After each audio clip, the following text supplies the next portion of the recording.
میں فضل غفور ولد مولانا عبد الودود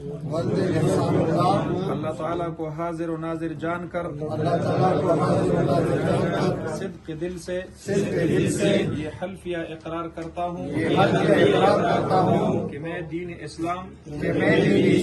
آئین پاکستان اور دستور جمعیت علماء اسلام پاکستان اور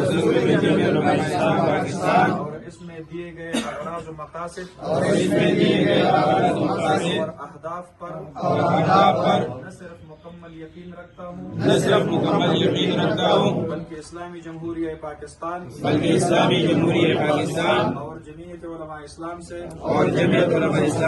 مکمل وفاداری کا عہد کرتا ہوں یہ کہ میں پارٹی دستور کے الفاظ اور روح کے مطابق